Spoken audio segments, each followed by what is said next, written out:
Here's what plants you need to grow in the off-season in order to maintain and nurture that soil. Here's the type of manure that you need to be feeding to your field. Here is how you treat your manure from your animals in order to go out onto your field. There were steps that were taken.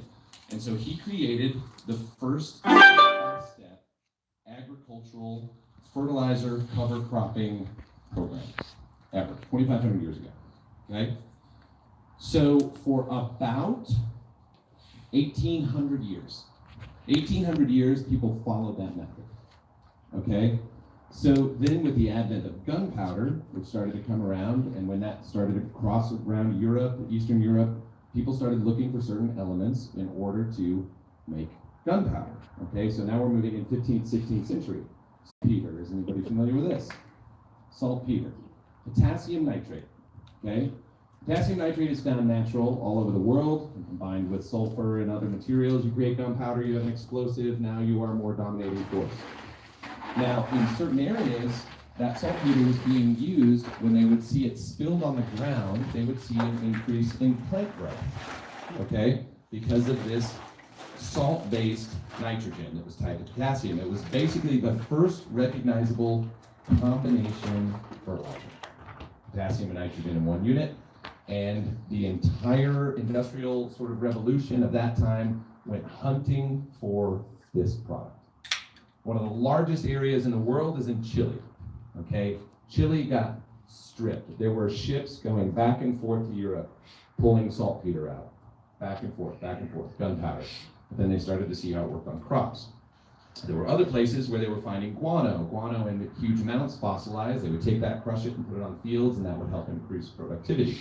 So we were starting to see a little bit of a change from doing cover cropping and using like ground up bones, burned plant material for potash, boiling material down in order to create nutrient elements that people recognized in order to feed their crops.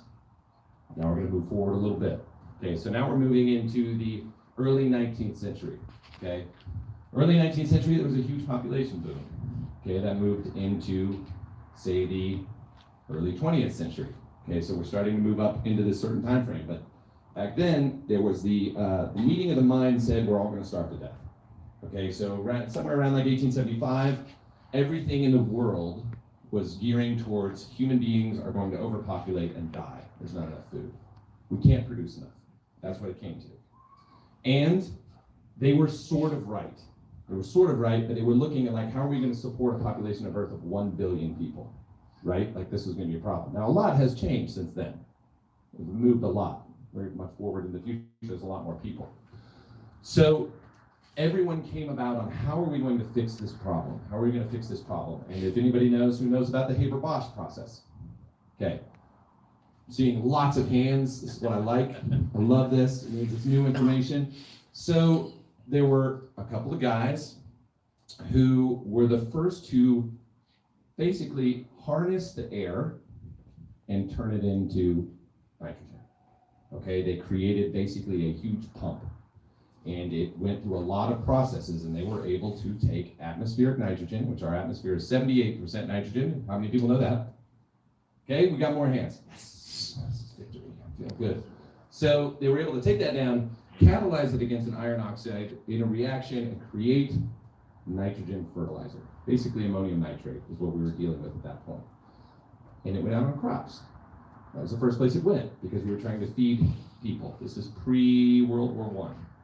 Okay, this is going out, it's going on crops, and there is a huge boost in crop production.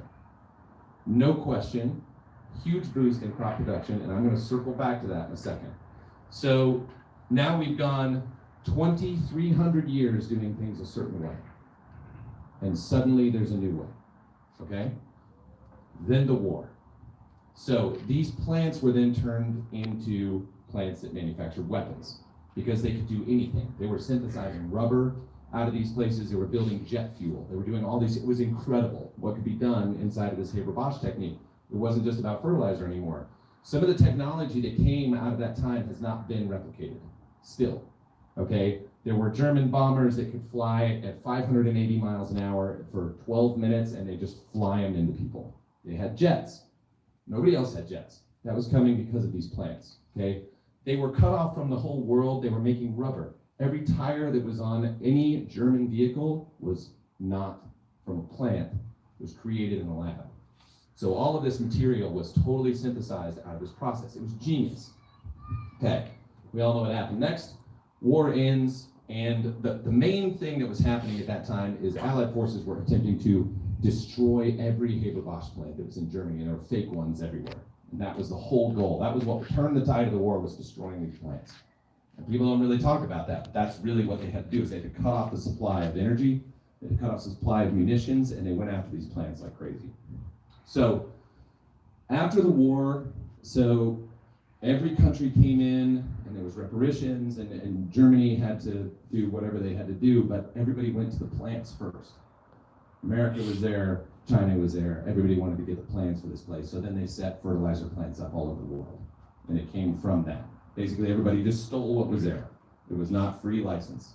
There was no Elon Musk giving away the good ideas at that point. So they take these and they start setting up plants. Now, in the US, so we're back to where we live. We've landed where we live. We're now back into the 40s. Fertilizer is available, and farmers didn't want to take it. Okay? They did not want that. They said, we've always done it this particular way. My daddy taught me to do it this way, that's the way I'm going to do it. So they didn't want to do it. It took about 15 years to transition everybody from doing a carbon or plant or manure-based program to a manufactured nitrogen program. It took about 15 years. Nobody wanted to do it. Now, if I have that same conversation with a farmer, and I say, you guys should consider doing this, they say, no, my daddy taught me to do it this way. But this technique is like 70 years old, not 2,500 years old, right? So what people accept as a general rule of what is good and what has to happen is about 70 years old. It's not that long. There's people who remember when it came to market.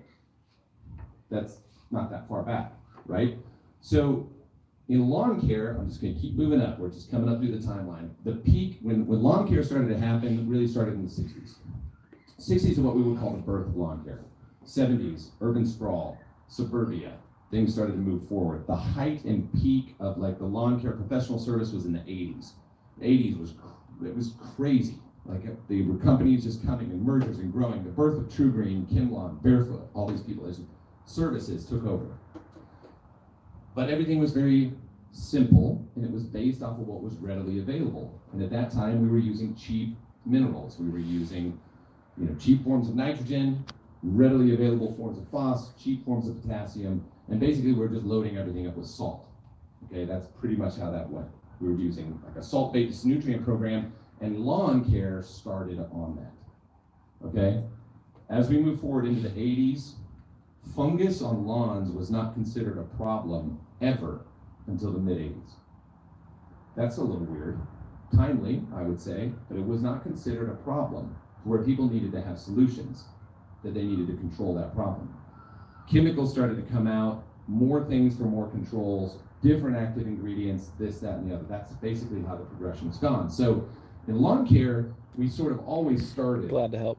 From this, what would have been considered the modern way of doing things. It was this manufactured fertilizer process, and that's just what we got. Okay? That's just what we got. Everything in lawn care spills over from agriculture. Everything. Everything that we ever get. It's a waste stream product that comes from somewhere. Somebody one day said, we can't sell enough fertilizer, we produce too much for the cornfields, we need to sell it to somebody, put it in a bag and sell it to that guy.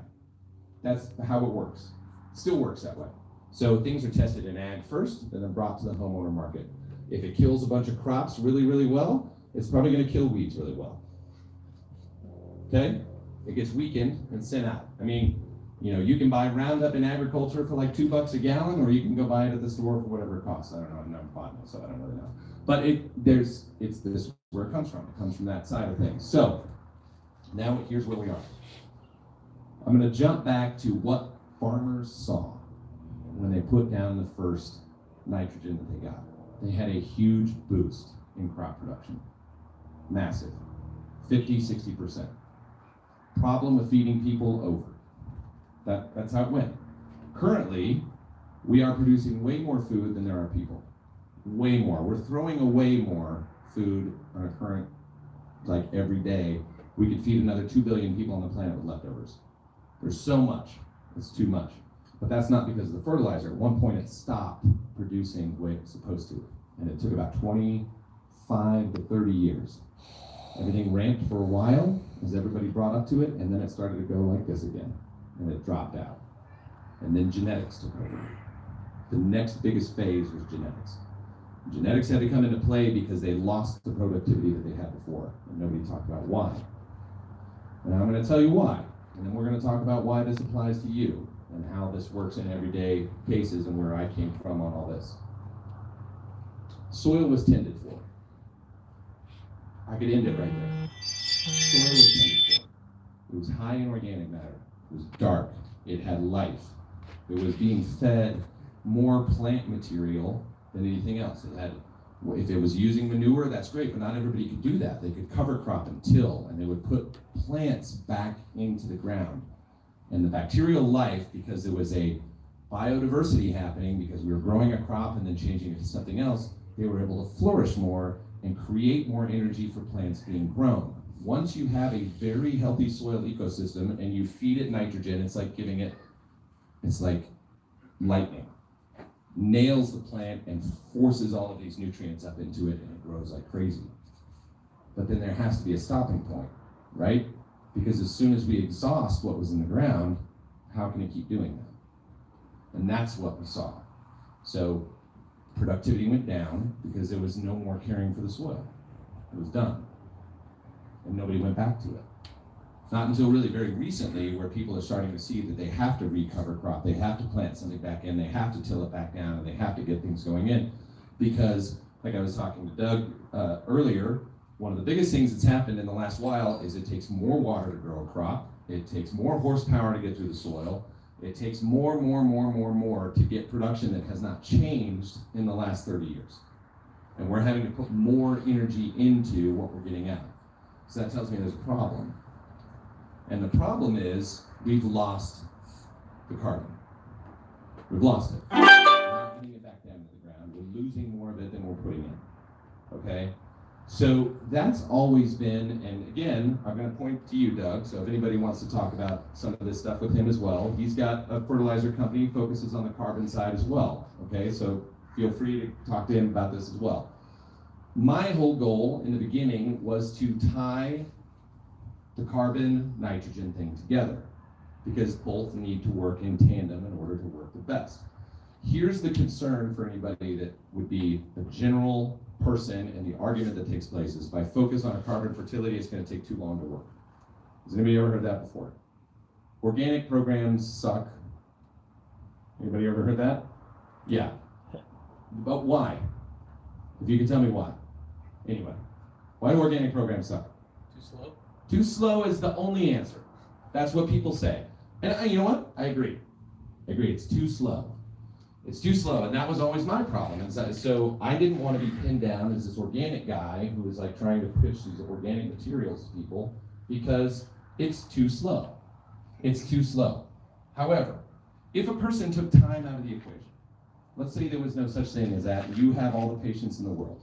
Let's say you're Dennis Page. You have all the free time that you ever wanted, and you could do anything that you want all the time. What are you waiting for? It doesn't matter. Eventually it's going to be green, and it's going to stay that way. So every time you feed, it sort of builds up, and it builds up, and it builds up. Right? That's what anybody who uses Milorganite would see. Anybody in here use that? A few hands. Okay, good. I'm trying to get some participation here. So, but that's the thing, is you put down a material that takes a lot longer to break down, and if your soil was dead, it's going to take even longer. If you've already gone through the process of depleting things so over and over, it's not going to fix overnight. You can't do it. It's just not the way things work. You've got your plant connected to a certain way that you do things. It feeds a certain way, so it requires more energy in order to give you that look that you want, right? It's just like you. If you've got a high-speed metabolism and you feed that high-speed metabolism, it'll stay a high-speed metabolism, right? But you can slow that down, and you can become a person who eats one meal a day, and your body will readjust. Fair? Fair statement? You can change the way that your body is based on your habits. Turf changes based on habits. fully. It is a habitual creature just like you are. It is looking for easy food, and if you give it easy food, it will be a weak plant. Okay? Same thing. You can build up strength, you can drive roots deeper, you can make a plant that's more hardy, and it doesn't require as much. It never requires as much of the nutrient input. So here's what basically has happened for us. Now, people know the carbon buzzword. Well, I have done a lot of work to make that happen in the last 10 years, like carbon-based fertility, carbon, but I don't take it the same way as anybody else. I'm using carbon in a different form. I don't do anything with manures. I don't do any of that stuff because for me, there's a different way to get to what I want. What I want is for the plant to create that in the soil. That's what I want.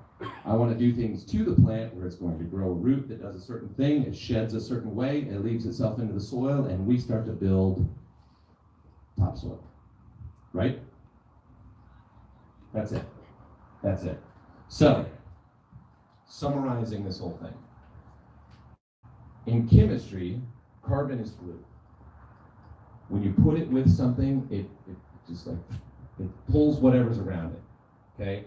Attaches to itself. It's a honeycomb. It's pulling things into it all the time. Whatever that might be.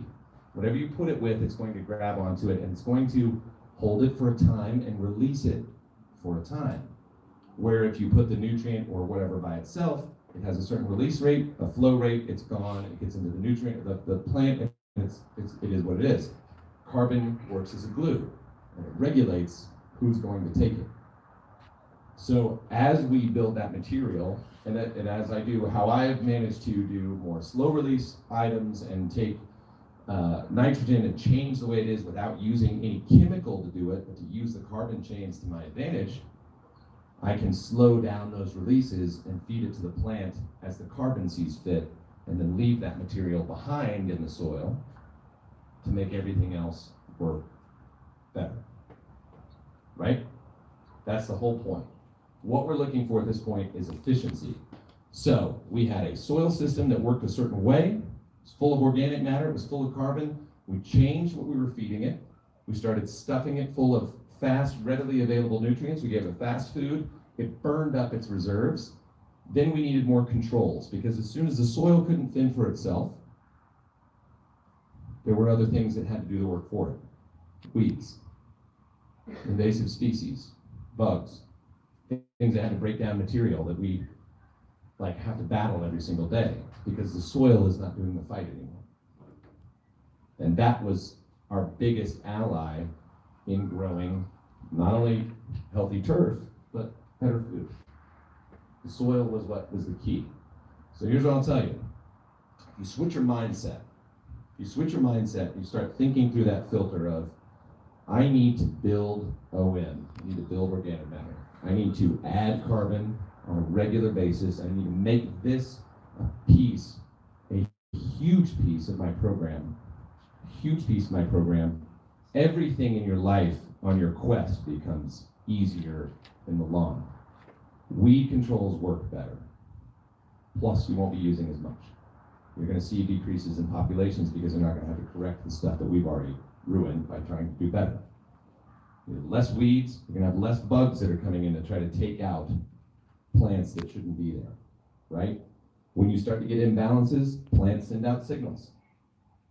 Most of them say, someone eat me. That's basically what they're saying, like, please just kill me right now. I hate this place, take me out. That's what the plant, and you see that, you're just like, please don't go, and I'm gonna water you more. It's like, great, I'm drowning, yes. So when we start to really build up soil and we get it working the way that it's supposed to, everything you put down works better. Everything you put down works better. And not only that, it feels better. That's the one thing that everybody will always tell you, is as soon as they start changing their mind, instead of I'm just going to grow this grass to I'm going to balance the soil, they'll walk across their lawn and like, this feels noticeably softer. I notice a difference, right? So we are taking no new technology, zero new technology. In fact, going 2,500 years back and saying he was right. Now I've got to grab that information, tie it together with what people want to see, which is fast results. That way I can give a visual result quickly and build your soil without you even knowing it. That's basically what I've been doing for the last 15 years, is building things back and nobody really realizes it. Because of that whole model. Depositing the carbon, and then over time you're like, wow, things are just so much easier. So that's it. I want you guys to really just think about that as you go through, work through your program the way that you do it. You're not gonna lose anything. All you have is gain. All you're gonna get. There's nothing but upside. There's no more cost to do it. There's no more time to do it. It's just changing from here's what I was told to here's what's proper. That's it. Does anybody have any questions? Yes. You in the hat. Yeah, so my name's Anthony. That's Anthony. Hi, Anthony. Hey, so how long would it take? Because I mean, I see myself in my current house, just maybe 5 years tops as I grow and work or whatever, make more money. Mm-hmm. It's I'm gonna want to move to a different house, obviously. Okay, So pause right there. Okay. Did everybody hear his question? How much time? Time, right? Yeah. What do you think is going to happen in a certain amount of time? Or what don't you think is going to happen?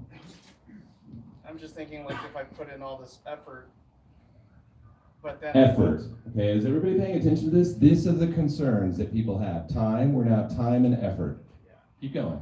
Oh, so the time and effort, and then I won't see, the fruit of my labors until Results. yes, until later. Until then, the house is for sale now. Everyone meet the modern day consumer. Yeah. Anthony. Okay? That is everyone's concern. Am I going to waste time? Am I going to expend energy? And will I not see the fruits of my labors? Those three things right now are the add up to instant gratification, which is what we're used to, right? I'm sitting there, I'm like, I don't like these shoes, Amazon, new shoes, right? I didn't go to the outlet mall or to this place, I don't do that, I just boop, instant gratification. There is no such thing in lawn care. With biology, there's no such thing as instant gratification, but, and it's a huge but, giant but. So, what are you looking for, right?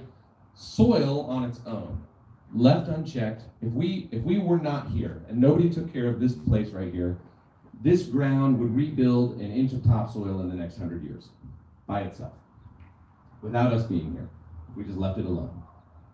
If we care for it, we can do that in less than 3. Okay, that's building topsoil. If you want a beautiful lawn, we can do that in a week. That's not hard. Okay, so we're talking about two very different things, right? I'm going to use my lawn as an example. I feed it very minimally. If anybody has ever watched one of my videos or seen what I do, I kind of just give soil amendments. I grow the roots. I cut it super freaking short. I barely water it. It has 0 weeds. Ryan was there today. I still don't put any weed control on it. Never. Wouldn't even bother. If occasionally I see one on the edge, I'm like, hey buddy, and you're dead. And I toss it over there on the other side. It's oh, it's nice to see you get out. So you can quickly turn around. If you paid any attention to any lawn, you're gonna see it because, I can take a lawn that looks like absolute, I'm gonna say it, it just looks like ass, just terrible, and it will be beautiful in 2 to 3 weeks. It's not hard. Throw down. Sure. Dropping lawn bombs, right? This is the whole idea. You got to come out there. When you come with it, you come with it, right? Okay, this looks like a piece of crap. I got to mow it down and I got to feed it, and that's what we're going to start with. We're going to mow it down. We're going to feed it, and as soon as it's got coverage, now we get to let the biology Jake take said, over. "Where's Alan?" Now we can start working the rest of it. So the whole point of lawn care is to cover the earth. We want to make sure that there is no dirt showing. There's no soil anywhere. And as soon as that happens, roots will become your biggest friend. Okay? That is so everything that you think that your time and energy and input is happening in a place where you will never see it. You'll never see it until you start to feel it in your wallet, where it's like, I didn't have to buy this, or my water bill's not so high, or this, or wow, I just enjoy this now and I'm not having to work at it so hard. Maintenance gets lower. But if you've listened to anything I've ever say, there's 3 things. We need to mow often, we need to water correctly, and we need to feed the need, not feed what's being told. Jake says hello. That's what you need. And it's not a lot of energy. How big's your lawn? I don't know. He doesn't know. Let's start with that. Everybody pick on Anthony. Boo. If you don't know what you've got, you'll never know what you'll have. He's new to lawn care. He's new to lawn care, and he found us because he's new and he needed help, and that's what he's going to do. But he's worried about time, energy, result. Right? Everyone can relate to that.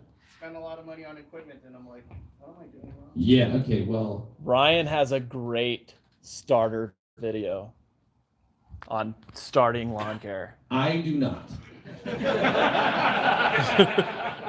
It is not for starters. In fact, equipment, fantastic equipment.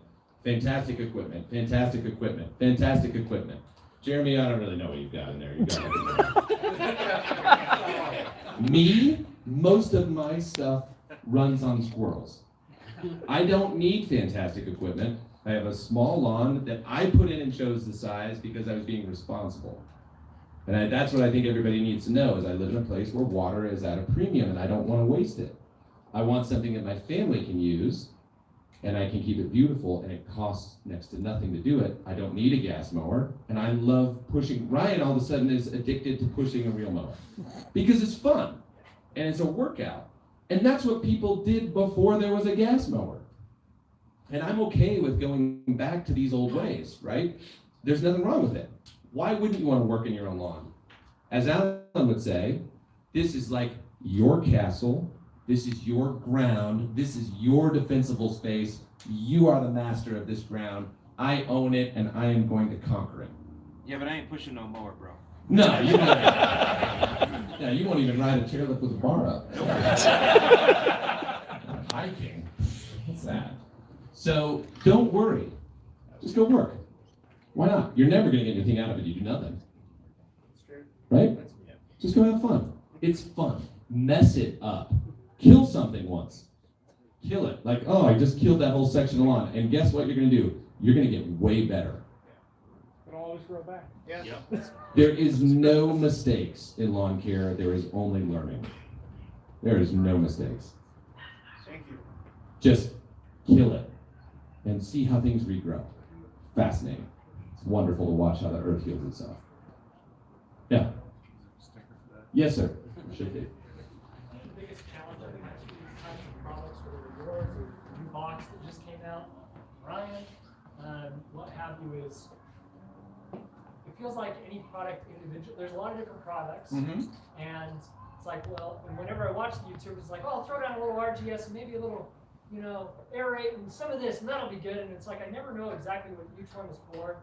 And then when I read the descriptions, it's like you kind of need all of them together. It's hard. The messaging has been hard for me to digest. I don't think anybody's paying attention to this. Without just getting all of them and saying, well, I'll just get all of them, throw them all down at once. That can get pretty expensive. So Okay. the messaging has been challenging. That is a great observation, and thank you for bringing that up. Now I'm going to tell you a little story, and this fits exactly with what you're saying. I never used to sell independent items. I did not sell humic by itself. I didn't sell kelp by itself. I didn't sell, like the aerate material does a certain function, the RGS does a certain. When I started, it was all in one. And you know what the problem is with that? No one believes it. They believe it if you take the pieces out and tell them what each one does. But if it's all in one, it doesn't make sense. But it's still meant to be technically a usable product. Can be. So here's the thing. If you were just going to focus on anything that we did and you just wanted to have like maybe just a supplement, or how much time do you have to dedicate to your lawn? A lot. Okay, do you like to put something out every week? That's great.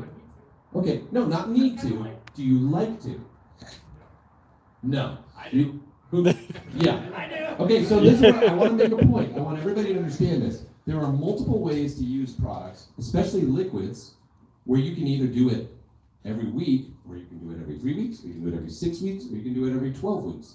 You can pick how you're going to do it based on your lifestyle, as long as you're putting out the amount that's necessary, right? If you're a guy who's going to take 6 to 8 weeks to feed, then you need to be running a particular program that's going to be running like a higher in, at heavier doses that have heavier concentrations at higher rates. If you can go out every week and you can put 3 ounces of something out, you could do that with one product all the way through. And it just feeds every time, and you just do it every week or every 2 weeks, but it's rates at that point. So in professional lawn care, we only get to visit every 4 to 8 weeks. So when I designed all of this stuff, it was to get you to at least 8 weeks. So like that 1801 product has been a godsend for lawn care guys who've been using it for the last decade, who go out every 8 weeks on cool season turf. They go out every 8 weeks. That's all they put out. So you could do that because it's got humic in it, it's got kelp in it, it's got fulvic in it, it's got all this other stuff, and you just feed it. You could do that. So it's your lifestyle that's going to really write what you want to do. So if it's like, I don't want to do anything, you're better off not putting anything out, like 0 out, because a little bit of something can cause more harm down the line than doing nothing at all. So you have to pick how you like to have this journey go. Are you a greenskeeper? Are you a superintendent? Do you get to go out on your lawn every day? Not every day. Well, you know, not out mowing it. No, but you go out on it every day. Guess what? You can go like this. This looks like it needs something. A lawn care company can't do that. We have to predict further down the line and say we have to get to this point, and when we come back, we do it a certain way. You have the flexibility to do whatever you want, and you need to see yourself as the superintendent of your own lawn. And you go to your chemical shed, and you line out your chemical shed with material, and you don't use all of it at once. You use a few ounces of this, and you go do what you feel like. That's what we're trying to get people to have that ability in the DIY market to become so self-proficient at their lawn that they can just walk in and say, I know I need a little bit of this, or I need to put a few shakes of that out, whatever it might be. That's really what we're all going for. So you have to see what fits with your lifestyle, but you could pick one product and you could run with it for a while. I should really put a huge asterisk right there, because there's at some point where things start to imbalance yet again, right? So you have to watch that down the line. So, but it could take a while, and you could see deficiencies at some point, or if you just run one thing over and over and over and over. People in Utah love to put 4600 out. Love it. Roll down to IFA, put it out, never put anything else out. That's it. They'll do it twice a year. And they're like, fertilized. Victory. Cheap. But the rest of the time, yeah, it's green. Cheap. It's this tall, and it looks like crap the second they mow it, and then the rest of the time they just don't care because they were told to go do it and they did it. So you have to pick how you want your lifestyle to fit into your lawn style. Okay? That's really it. But yeah, you can use everything, and like I try to tell people, if you buy a pack of something that we've got that's like 4 things, do like 3 ounces of one of those every week, just because it's fun to be out there. Mow the lawn, spray the lawn. Just mow it, spray it. It relieves the stress of the mow immediately, like that, and it just keeps things green and growing. So if you have the time and you enjoy it, do it that way. If you don't enjoy it, I don't know why you're here. I got a few. Yes. Can we get a mow it, spray it sticker? Mow it, spray it, cut it, spray it, hang out, drink a beer. Maybe, I don't know, I gotta do something. Somebody can do that, that's not my department. Alan. No, that's Connor. He's the t-shirt. Connor's the t-shirt and jeans guy. Yeah. Yeah, we need stickers. Yes. Okay, so here's a question about watering. You said you don't water very often. Nope. So during the heat wave that we had here, Mm-hmm.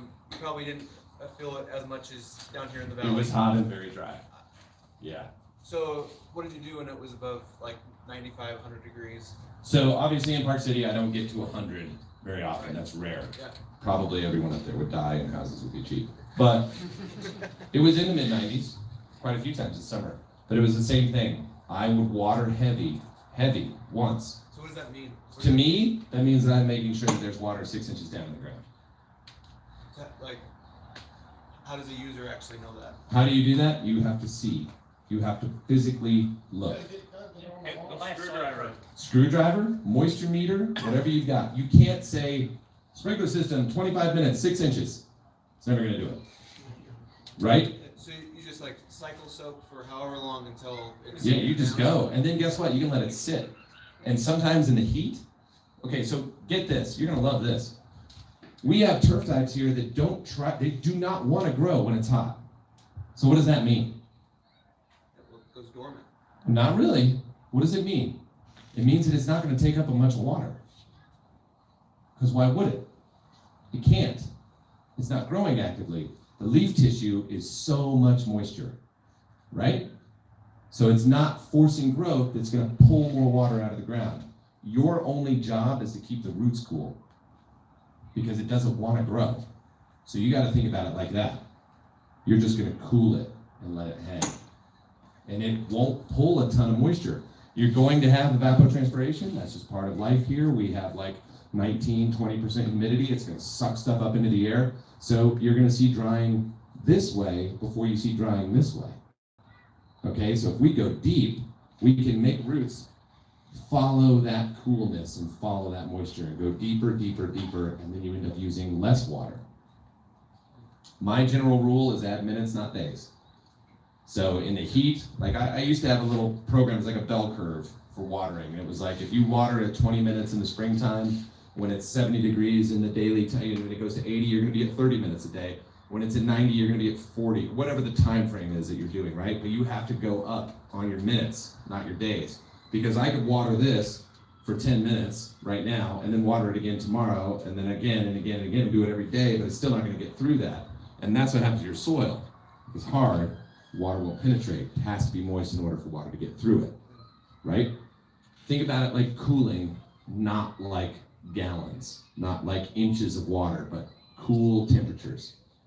That's what you're going, and your roots will chase it.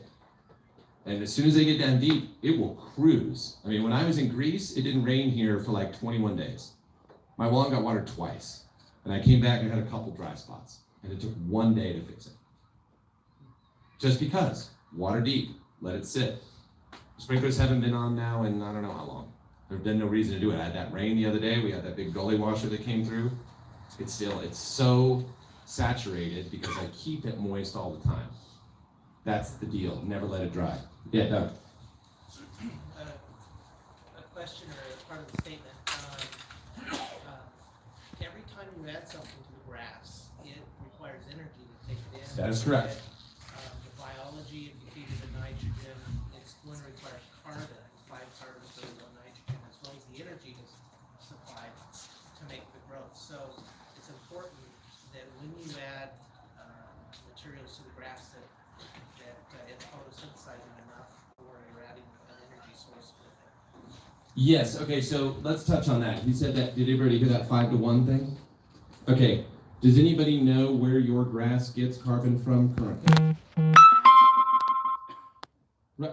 Respiration, but more than anything else. So you're creating sugars through photosynthesis, that's where that's coming from. But the body of the plant is because it is respirating. It is pulling carbon dioxide out of the air and converting it into visual cells that we see, which is carbon. When we feed carbon, it's not for the plant.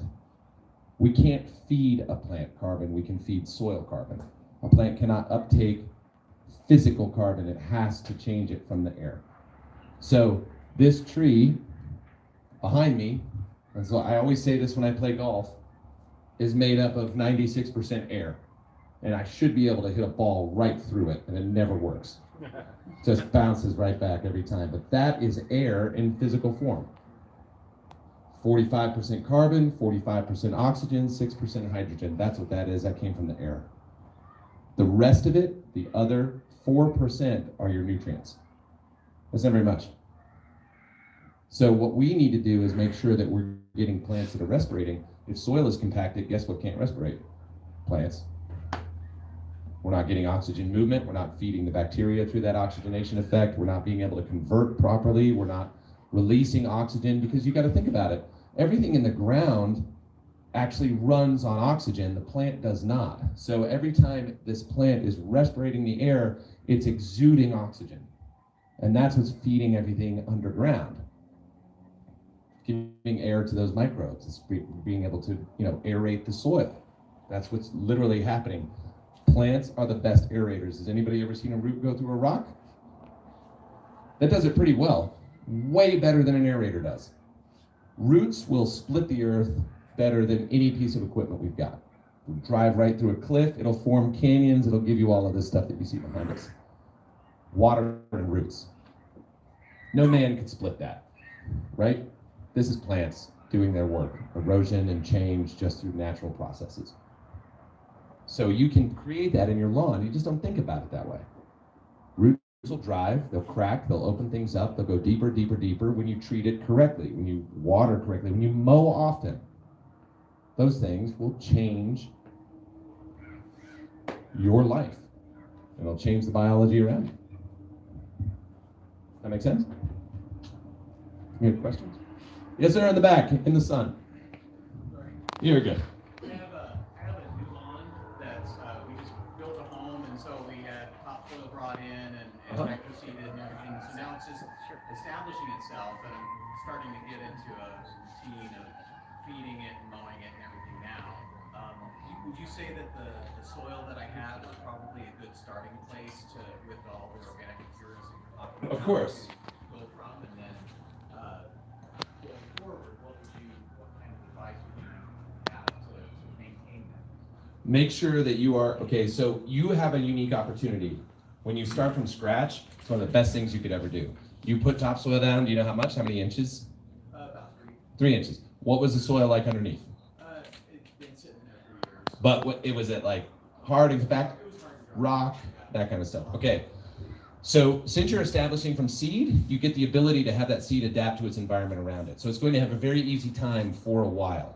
Okay. So now your job is you can go ahead and care for that soil that you put out. You paid money for that soil, right? So let's go ahead and preserve the life of that soil. So you're going to want to make sure that you're not going super heavy on like NPK materials. You don't want to be feeding super heavy. Don't try to spike your grass. Every time you do that, like Doug said here, it's going to pull carbon out, right? It's going to suck organic matter away. Microbes are going to have to fire off in order to make that growth happen. There's always an energy exchange. There's an energy exchange every single time. So feed lighter and more frequently. Make sure you mow regularly. Put those clippings back down there, and you'll see them disappear faster as time goes on. If you let your grass grow tall and you cut, you start to create problems. I can tell anybody in here, if you've done a bunch of like high-end feeding and let it go, and then come out there with your mower and butcher it 60 or 70%, you are creating disease in your future.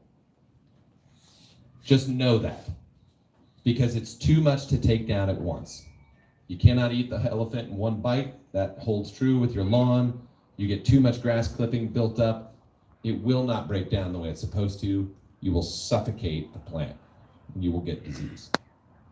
Bottom line.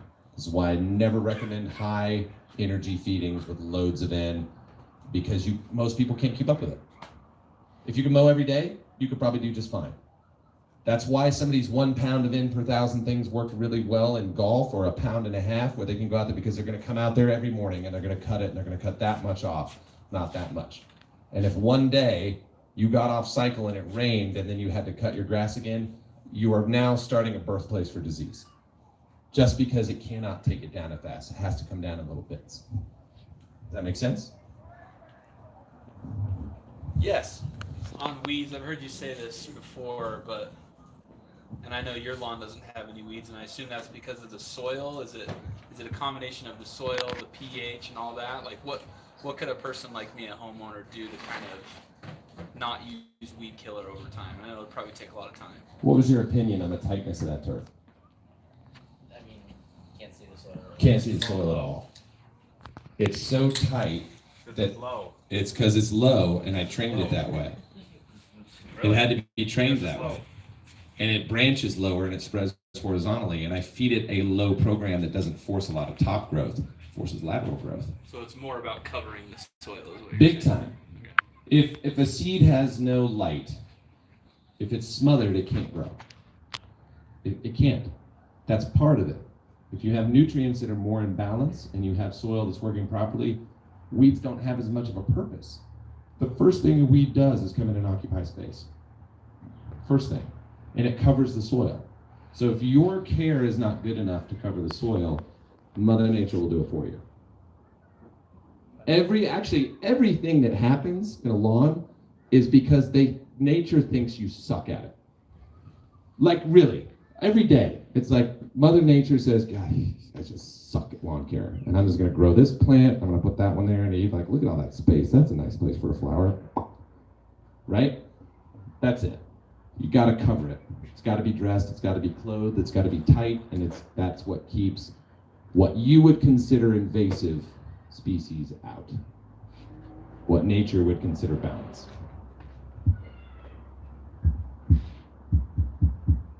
Yes, sir. You in the back. How's it going? Wonderful. Good. Came in here about halftime, but I have a question about Kentucky Blue. I got 2 maples in my backyard and side yard, and it's hard to grow in shade. You know, it's growing everywhere, and it's very sporadic.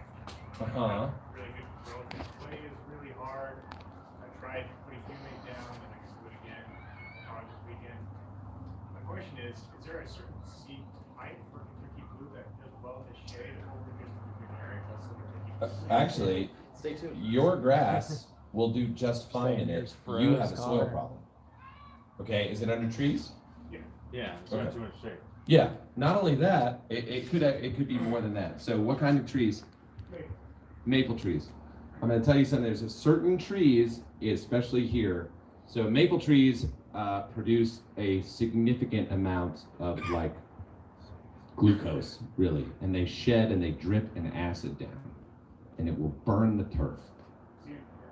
That happens. That happens a lot. If you start feeding the tree, it will stop secreting, and your grass will grow. We'll have to talk about that. So, but that is important. And I've done this for years and years and years. Because we neglect these guys. We really do. And this is pulling in and creating so much of the atmosphere that we breathe right now. We just totally neglect them. They're getting nutrients off of what you're feeding the lawn, right? And if you're putting out, even if it's micro doses of weed killer and stuff like that, that goes into trees, and it does cause, even though we can't see it on a macro scale, there's damage. Okay? If we were to go walk this field and just go out here and start looking at trees that are in the turf, the ones that are in the turf, they look like shit. I don't want to sugarcoat it. They do not look good. They're failing. There's plants that have problems because of how it's being treated in the turf. If you look just beyond in some of these untreated areas and look what just grows along the edges where things are not getting sprayed heavily or fed heavily or anything else, the plants look like they're thriving. It's like a jungle. But we shouldn't have low leaf counts on olive trees like this right now. That doesn't look good at all. Okay, we've got these conifers are suffering. We've got Austrian pines that are going, these trees just don't look healthy, right? They really don't. Right now, full and vibrant is what we should be seeing. But over years and years and years of taking 2,4-D into the root zone, it's going to show a physical change. And if we just take the time to feed them, give it a little attention, it'll stop robbing everything from the ground. Those feeder roots are all very shallow. Very shallow. And that's what's taking up nutrients, and it will yank stuff away from the lawn. Right? If I put a bunch of fert out, right through that lawn area, the tree can snag that pretty quickly, especially if the soil is draining. It's good. That product is going to go somewhere. Okay? Turn your attention towards the tree and watch what happens. Yes. Yes, Doug. The other factors, we're not cutting the tree leaves off weekly, and so we have to use more nitrogen to make the grass green and grow because we're constantly cutting that. And the tree doesn't need hardly any nitrogen because it grows leaves once or twice. Yes. Is it okay if I tell like one more story? It's something and if anybody read anything I've ever written, I talk about the lonely tree. Has anybody ever read that thing that I've written on my blog? I'd like you to just sort of picture this for a second. Tree on a hill. Tree on a hill, undisturbed. No man around it, no nothing. That came from seed, it grew, it's alone. Every year, it grows a little bit taller, it drops its leaves, right? It drops its leaves, those leaves decompose, feeds the earthworms, feeds the bacteria. The tree is self-feeding. It's growing this foliage, and every year it goes out just a tiny bit more, and it drops a little bit more down, and the roots just follow along with where the branches are spreading. And drops it. Keeps happening. Cycles, and the tree gets bigger and bigger and bigger. Then one day, city goes up, person decides they know how to handle a tree better than it can handle itself. So they start gathering up the leaves. And they stop feeding the tree. And the tree doesn't really grow like it used to. And it doesn't produce the fruit that it used to. And slowly, it starts to age out because it's stopped getting what it produces in order to sustain its own life. So, just think about that for a second. Nature has a way to self-fertilize. When grass gets too hot in the grasslands and areas where it's undisturbed, it dies. It puts the seed head out and it dries up and it's dead. And then when it falls over, the seed hits the ground. And what happens? It grows again. New life. Stronger because it's passing down the strength of its own genes. Every time it gets a little stronger, and that's just nature. Nature will reproduce and then it will die. Okay, but you can keep these trees alive and let them just self-cycle over and over. That's why I tell people not to pick up their leaves ever. Mulch those down into the ground. Use it. Nature gave you fertilizer, use it. And all it'll do is build your soil every single time. But make sure you mulch it. Don't just leave them there. It'll also suffocate your grass. It'll kill it. Chop it up as small as it'll get. Put it right back down. That's how you can help. So think about that in your own cycling. We want the smallest bits and pieces of things. And this could be an argument for liquid versus granular, which it's not going to turn into. But this is one of those things where if you can chop things down smaller in your organic matter, the smaller you get it, the better it is going to be to decompose and give energy back to the plant. Smaller you get it, the better. Mulch it, get it down. Fair? Any other question? Yes, you in the back. So I've got 4 little boys who like to play soccer on the lawn. And so I've got areas that are fairly high traffic. And so is there anything I can do to kind of help that continue to grow and help stay healthy? Yes. So I also have a little boy, and he likes to scuff his feet across everything. And he likes to do it more when I tell him not to. What, you mean this? So this is going to go to a root conversation, okay? And you have, what kind of grass do you have? Okay, bluegrass. Wonderful. Repairs so fast, okay? The biggest thing that happens, it's the same thing. If you can focus on that root growth portion and feeding to create a little more spongy soil system, the grass will rebound way faster, way faster. The only way that you can keep it from happening is to make them play somewhere else. Like a neighbor that you don't really like. They can go cut that up. But that's a big thing in sports turf. Like recovery is one of the biggest things that you have to focus on because if there were goalposts out here, soccer, you can kind of see actually where they set stuff up out there, where everything is just getting kicked and compacted all the time. It's the compaction that ends up causing the issue to where the grass won't fill back in. So sometimes that's just like making sure that you're watering correctly so that it's staying a little more loose and make sure you're feeding it really, soil nourishing material. And that way you can keep it, a little more airy. And then it recovers really, really quickly. Really quickly. So either deal with it or get rid of the kids. I guess that's not an option. Ryegrass. Send them, yeah. But the blue will recover fast. It always does. It's really quick. Yes. So, is that nobody has patience for the organic? Is that why there's more of a push for the carbon X? Is it more like organic Yes. Okay, so that would fit into a hybrid category. So the whole concept of that was basically what I've been doing with the liquids for a long time, because I want to use a readily available source of nitrogen. I want to tie it to carbon.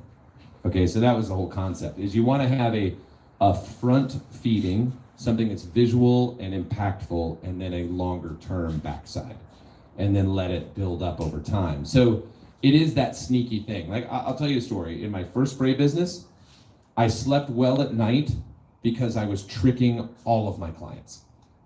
It's a terrible thing to say, but it's true. And here's why. I didn't need to go out there and say that I'm here to correct your soil and I'm here to do this. I didn't have to talk about that. All I needed to say was, it will be green and it will be weed free. And then I knew all the other benefits. The soil was getting better. I was not having to use chemicals. I was doing all this stuff. I had a lower maintenance company because I was doing what I knew to do, and that they were getting what they wanted. And it was great. Wonderful way to do it. Because if I tried to explain it, just like you guys, half you go to sleep. What? Lawn? Anyway. So, I would say this, you know, one thing that I've said for years is you need to vary your program. You don't ever want to get stuck on one particular thing. You don't want to eat the same food for every meal. So make sure that you're varying your program. And I did write an article about that too. It's really nice how much you guys have read the stuff that I've written. Most of these questions could be answered on oneecology.com. No, but you do. You need to vary. Okay, it's great because of the components that are in there, the material that's in there. It's wonderful. You just need to make sure you're varying it up every now and again. Yes. Anybody else? I took a long time. I'm sorry. Yes. When you were talking about weeds earlier with Caroline, you mentioned that one of the reasons you don't have them is because it's very low, but you had to really train your grass to get it that low. How did you accomplish it? What did you do to train it? Two things. Now, it is really low now. It never was before. This year, I decided to see if I could have, I wanted to see if there was truly an affected change by going to like 1/2 inch, 3/4 inch turf. And see if my roots suffered, see if I needed to water more, and I didn't. I didn't. Before, the grass stand was 3.5 inches cut all the time, super thick, exact same effect. Because it shaded everything out, no weeds could get through it, it was just longer. But the difference was the grass grew up and it branched. It doesn't do that now. It's like single blades and they go this way and they go this way and they cover and mat. So it changes. So again, if we walked out to this turf, we could split it open, we could see the soil. We wouldn't see grass growing this way. So how did you get it to do that? Cutting a lot. I cut every other day. Because it's the same, right? Okay, so think about this. You have a 1/2 inch turf. What's the mowing rule? Anyone? 1/3. How much can that grass grow before it has to get cut again? Not much. If it grows a 1/4 inch, there's my third. A 1/4 inch. Your grass can grow like 2.5 inches a week. So what does that mean? I gotta cut it every other day. T-Names. Yeah, so you have to be back on, if you're gonna go low, you go more. Mow more often. You mow more often. And it will train because grass wants to grow and it wants to fill in those spaces and it won't stay thin. It's impossible for a turf to stay thin when it's that low. It has to go somewhere. And so the energy will start to spread it and it'll move sideways. It gets so thick, so fast. It's fast. It's quick. One season. So if you, Couple okay, months. does Yeah, anybody, not even. is the mowing low thing, is that something people want to do here? Yeah, okay. So I could pass the mic off. I could do that, and I will do that if you want to talk about that a little bit. My opinion is this. Ryan, when I was at his house 3 weeks ago, a month ago, I guess, we talked about his backyard and taking it down, and there's a technique to getting it down to where it needs to be. And I will tell you that if you choose to do it, it's going to look like crap at first, because bluegrass stems and gets a rough stalk, and that rough stalk supports the height and the structure of the plant. And so he saw that immediately. As soon as he cut down below the level that he was used to, he cut into the stalk of the plant. Jake talked about this in one of his videos, and it confused a lot of people. because they're like, oh no, my grass is ruined, but that's not really what it is. It created a structure to support the height. Now it doesn't need that structure, but it's going to have to lose that stalk. And in order to do that, you have to cut it, and you have to cut it, and you have to cut it. So the best thing to do is, like, if you're at 3.5 inches, you're gonna just take an inch out of it, and then a couple of days later, you're gonna take another ½ inch out of it, and a couple of days later, you're gonna take it down again until it just looks like so bad, and you feel so horrible, and everybody's yelling at you, and you're like, why does the grass look like crap? And you say, I don't know, because I listened to this guy, and then you're like, it's ruined, and then it's not. What's that? Right now I'm seeing that kind of. The stalk. Yeah. Yeah, we could go pick that out of here. Keep mowing. Keep going. Keep mowing. It will. You've got to cut that off, because the branch of the bluegrass is going to have to split to get the leaf tissue out. Right now you are in the stalk, and it has to release. Just cut one notch lower and then move it up. That's and all. then stay it there. But you have to commit. Yeah, it's about committing. Yeah, I mean, just do it. Just do it. Just do it.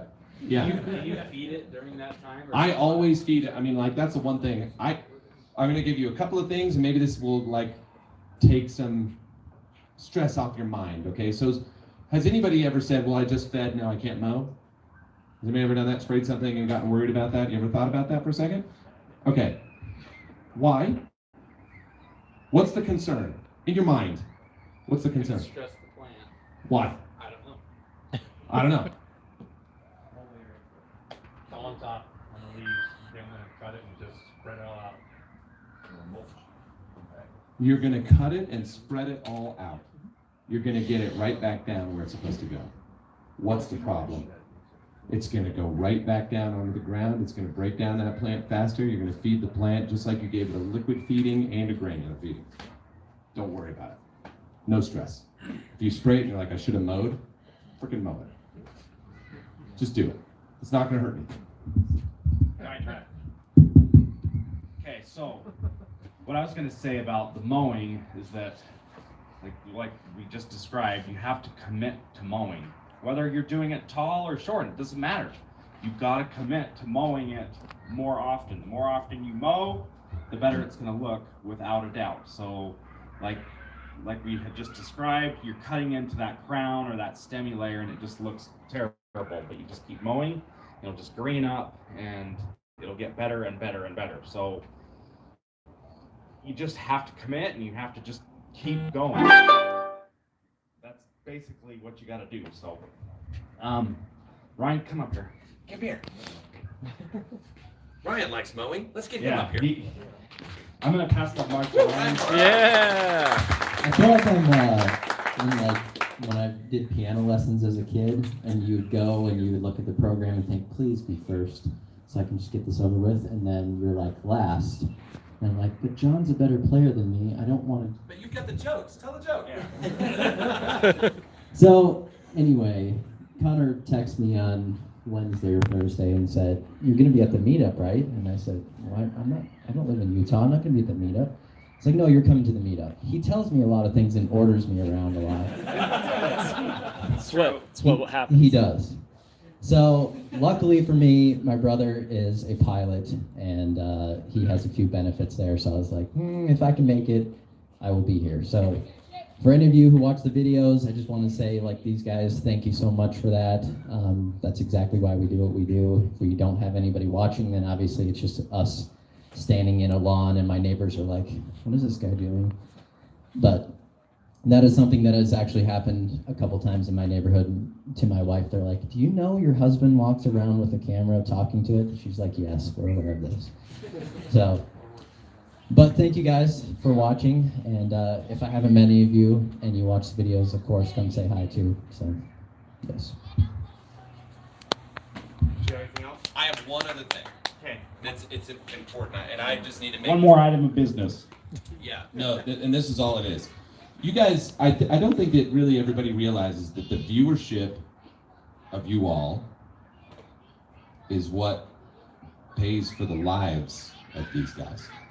The commitment to Alan and Ryan, who's full-time. Alan is full-time. Connor just doesn't have anything else to do. Jeremy kind of has a go. Guys work until if they get an audience up and they can actually commit full time, and they give their time really to you guys. And so when you're buying products, you're supporting these guys so they can continue to do that and continue to educate. I'm saying that for them because I support them as a company, right? Like I want these guys to grow, I want their knowledge to grow, I want to be able to support them in whatever way I can, but it's you guys buying and supporting them, buying t-shirts and stickers and all that kind of stuff goes to help them continue to create. So for me, I have a huge thank you for you guys, huge, for all of you, okay?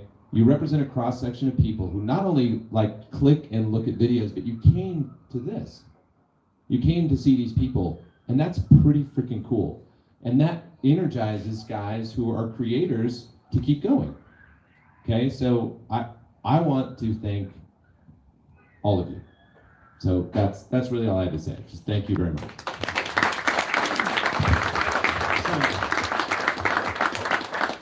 I just want to second that. Like I said before, we thank you. For me, I have a full-time job. I work as a contractor and I make videos, and it's fun. I don't rely on YouTube to make money or whatever. Some people do, but I just love to mow, and I just started making videos, and it worked out for me. I don't know. I could stop making videos today, but it might hurt some people's feelings. So that's why I don't do that. But yeah, we thank you for watching. If it wasn't for you guys, this is surprising to me that we have this many people that came, and it's just been fun. I just want to, we'll just kind of wrap it up, and then we will stay as long as you guys want to stay or whatever. But if you guys have any questions for us, be sure to come talk to us. And yeah, so make sure everybody talks to everybody I want to meet everybody that's here, that came, without a doubt, because you guys are the reason that we are here, that we do what we do, and we appreciate your interaction. Like John Perry was saying, we appreciate that. The comments in the comments down below in the comment box or whatever, those are gold for YouTubers like us. We read them all. Yeah. So if we don't respond, we read them all. We try to interact with our viewers, right, Alan? Yeah, I try to respond to them. Yeah, we try to respond, and it can be difficult at times, but when you make comments, and they're nice comments, not troll comments, that is the reason that we continue to make videos. For me, at least. I'm speaking for myself. I make videos because people like them. I'm not doing, I do enjoy it, but the day that I'm making videos because I feel like I have to, is the day I'm going to stop making videos. I'm doing videos because people are liking them, they just continue to watch, and I don't really care personally about if you guys like this content over this content over this content. I'm just going to put what I'm doing out there. If you guys want to watch it, great. If you don't want to watch it, that's fine as well. But the comments for YouTubers are gold. Do they help with whatever? I have no idea. Thumbs up, I do not know and don't care. But the comments mean everything, because it just lets us know that you like it. If you weren't commenting, we wouldn't make more videos, right? Right. We wouldn't do it. So yeah, leave your comments below. Those mean a lot to us. So anyways, that's gonna do it for this portion. What? Just one last question. Do you have a strategy for if you know like you're going to go on a family vacation and you're going to be gone for a week? Yeah. For mowing your yard, is there any sort of, what kind of strategy do you have? Puts up fences so cows and bikes don't go through it.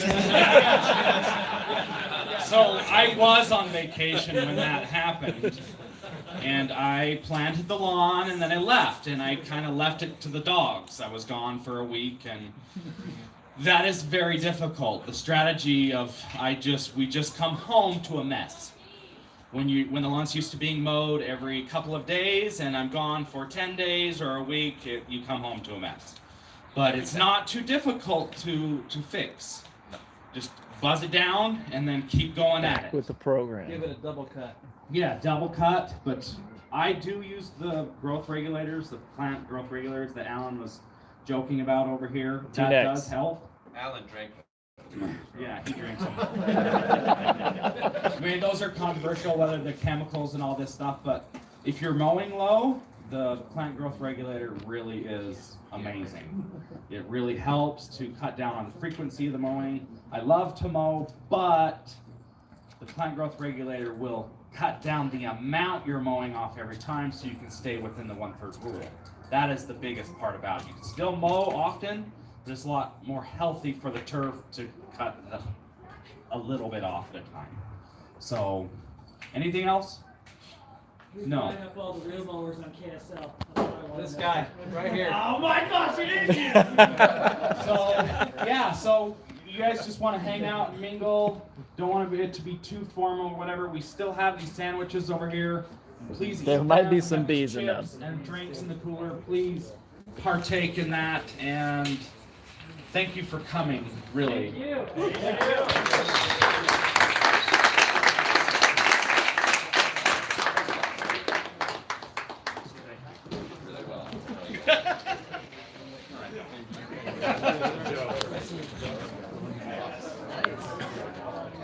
All right, I'm gonna get off of here. Alan? Jake's like texting me. He's like telling me, I'm not tired. Jake, I'm not sleeping. I'm He wide says awake." Silverback says hello. What's up, Silverback? Biggie. He's tired. Look at his baggy eyes. He's tired. So I'm just gonna kind of run around here. All right. Let's go say hi to Ryan. Harry, obviously. We got Brett Sucks. Ryan Knorr here.